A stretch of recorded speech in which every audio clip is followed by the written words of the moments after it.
I was just talking to you about this.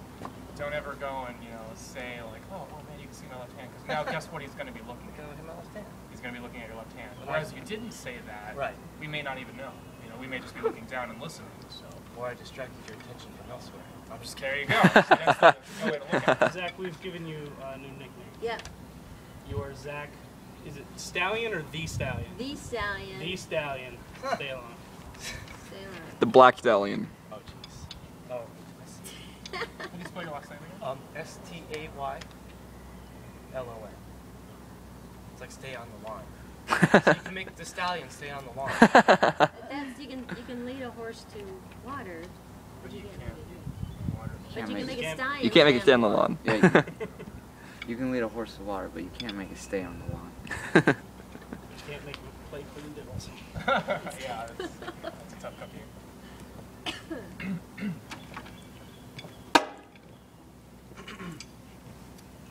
Ready? Sorry, ladies and gentlemen, ready? Okay.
In the hall.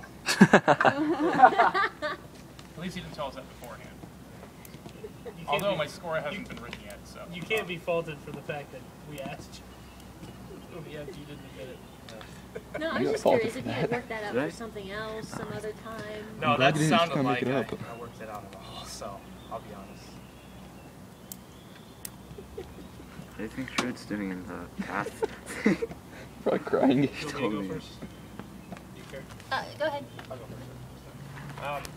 The two things I'm going to mention to you are a lot of the diddle figures on the low soft end, you've lost some clarity. Yeah. So anything where it was low, like at the beginning, when you, actually, this kind of directly relates to the second thing I was going to say. When you went from low to high, and you started, and then there were some diddle figures in there, and then you came up, they were lost. The other thing was, a couple of spots after you hit a shot, the next figure after the shot was lost. Yeah. Just the clarity was lost. Or I couldn't tell what it was you were trying to do, and then it would even out. So it was almost like you did the shot, and then you're like, I got 0.357 seconds to think of what the next thing is. Okay, now it is. So knowing what you're going to do, or knowing what's coming up, you'd lose clarity after the shot. And I think a couple of times there was something where you went from high to low, Right. where you lost clarity in whatever was coming next after something happened. That's what I can do. Yeah, you beginning, I love your hand-to-hand stuff. It sounded like really nice control between. That's the hardest thing to do, especially on this thing, Yeah. is play in control at a pianissimo. And that it came across nice to me. Thank you. I like that. And I think you had great, good dynamic contrast overall. That's why I asked you how long you've been working on this thing. And it kind of sounded like you have been working on this for something else at some other time, and you just brought it back. But Which is why you don't go and say, oh, yeah, you don't want to Well, She's- I was being honest. say but that. you're right. But she thought that you had worked on it. So. Yeah. So I like your use of the different dynamic contrast, because a lot of, especially snare drummers come out and they just play everything up here. And I like your musicality, creativity. And what else? Yeah. Like your use of the different snare features on that drum.